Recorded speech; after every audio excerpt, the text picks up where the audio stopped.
আপনার নেতা যদি ভালো হয় সেই দিন আপনি জান্নাতে চলে যাবেন, আর আপনার নেতা যদি খারাপ হয়, কোন দলের আনুগত্য মানতেছেন, যে নেতা কোরআন যায় না, আল্লাহর জমিনে আল্লাহর দ্বীন যায় না, কোরআনুল কারীমে আল্লাহ রাব্বুল আলামিন দ্বিতীয় আয়াতের মধ্যে আল্লাহ রাব্বুল আলামিন বলেছেন যালিকাল কিতাবুল লা রাইবা ফি, এটাই আমার কিতাব যাতে কোনো সন্দেহ নাই, কোনো ভুল নাই। কিন্তু আল্লাহ রাব্বুল আলামিন কোরআনুল কারীমের মধ্যে ৮২টি জায়গায় বলেছেন আকিমুস সালাত, তোমরা সালাত কায়েম করো।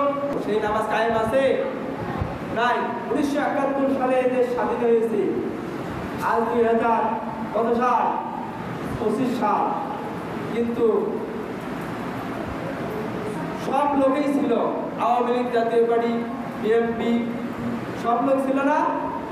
কিন্তু সকলেই মুসলমান ছিল কিনা? সকলেই মুসলমান ছিল, কিন্তু এই আল্লাহর কোরআনের আইন কায়েম করেন।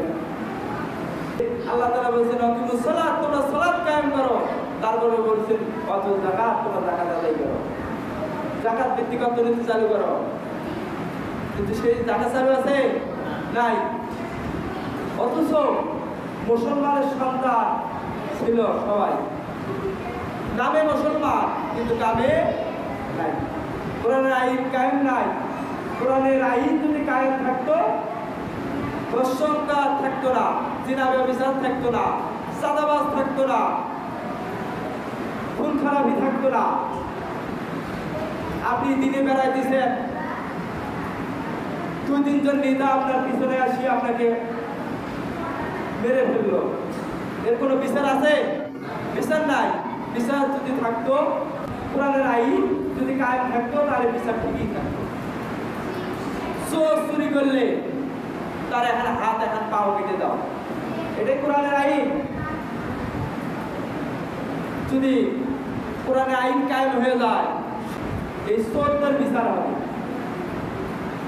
তখন যত ফেসবুক, ইউটিউব, যত টিভি চ্যানেলগুলো আছে, এখানে তারা সারা দেশ, সারা পৃথিবীতে ছড়ে দিবে, বলে একজন চুরি করছে, তার জন্য এখন হাত, এখন পা কেটে দেওয়া হয়েছে।